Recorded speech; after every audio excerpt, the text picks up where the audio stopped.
हमारा क्वेश्चन है वो क्या है, let n denotes the number of solution of the equation z square plus में 3 times of z conjugate is equals to 0। तो बेटा जो हमारा क्वेश्चन है वो क्या है कि n डिनोट कर रहा है, denote the number of solution of the equation z square plus 3z conjugate is equals to 0 where z is a complex number, जो जबकि z का कॉम्प्लेक्स नंबर है।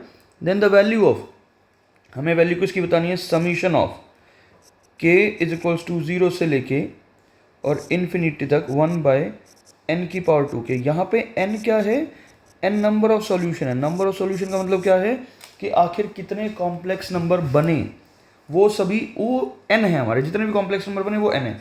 तो अब क्वेश्चन को स्टार्ट करते हैं।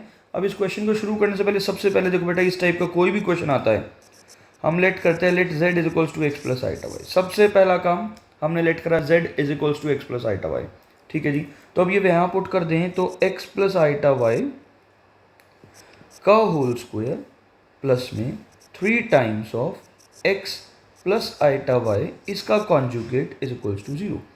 तो देखो ये हो गया x square plus iota square y square plus iota 2xy plus में 3 टाइम्स ऑफ इसका कॉन्जुगेट करा तो x minus iota y is equals to 0 हो गया।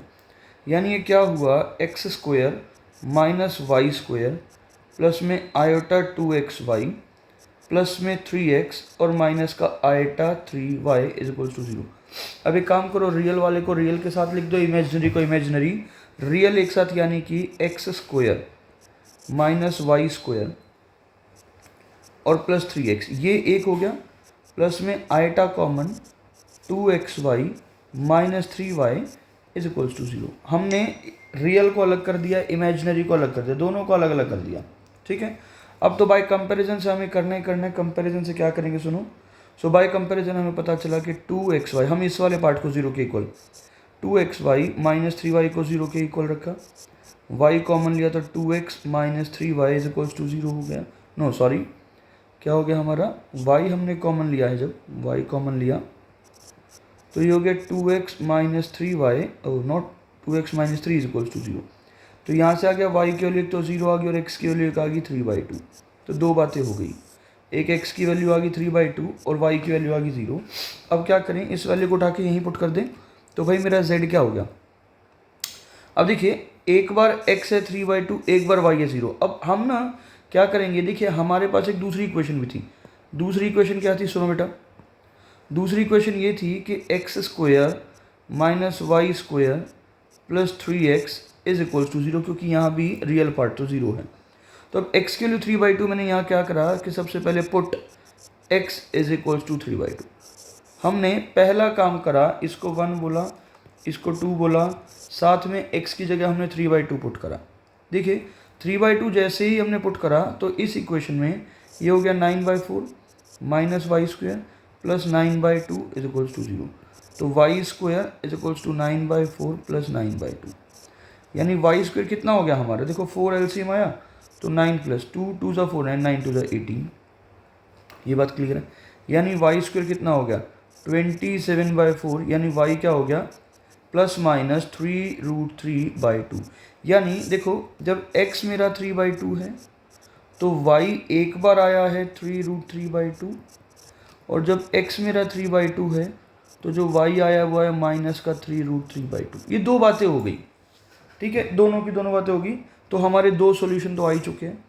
अब दूसरा केस क्या कहता है कि y को 0 पुट कर दो। भाई ये कहता है ना y 0 पुट करो, y 0 पुट करा यहाँ पे तो x square minus y square plus 3x is equals to 0।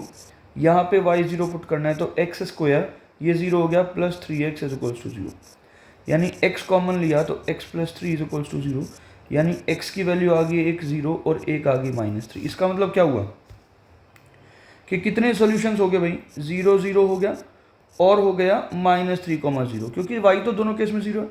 मतलब 1 2 और 3 और 4, मतलब जो n है वो 4 आ गया। भाई इसने कहा था n क्या है, नंबर ऑफ सॉल्यूशन, तो n हमारा 4 आ गया। अब एक देखिए हमें क्या निकालना है, क्या फाइंड आउट हमें करना है, वो देखिए। फाइंड आउट हमें करना है कि summation of k is equals to 0 से लेके इन्फिनिटी 1/n की पावर 2 के, हमें ये फाइंड आउट करना है। यू कैन चेक, हमें यही तो फाइंड आउट करना है, ठीक है। तो चलिए, यानी इसका मतलब हो गया 1, देखो सबसे पहले n मेरा 4 है और k मेरा 0 है, तो ये हो गया समीशन ऑफ 1/4 की पावर 2 के, सिंपल। यानी सबसे पहले 1/4 की पावर 0, क्योंकि k 0 से स्टार्ट हुआ है, फिर 1/4 की पावर 2, फिर 1/4 की पावर 4 एंड अप टू सोन, क्योंकि 2 टाइम्स है। तो बेसिकली ये क्या हो गया, 1 + 1/4 स्क्वायर, 4 का 4 एंड अप टू सोन। इसका मतलब इसका s इन्फिनिटी क्या हो गया बेटा, a/1 - r हो गया। देखो ये एक इन्फाइनाइट जी पे इसका सम होता है a/1 - r, तो 1/1 - 1/16, यानी इसको सॉल्व करा तो आंसर क्या हो गया बेटा, 16/16 - 1 15। इसका मतलब हमारा क्या हो गया, ऑप्शन डी इज करेक्ट। तो हमारा ऑप्शन डी करेक्ट हो गया। सिंपल है, ईजी था, जल्दी से इसको भी नोट डाउन कर लेना। थैंक यू सो मच बेटा।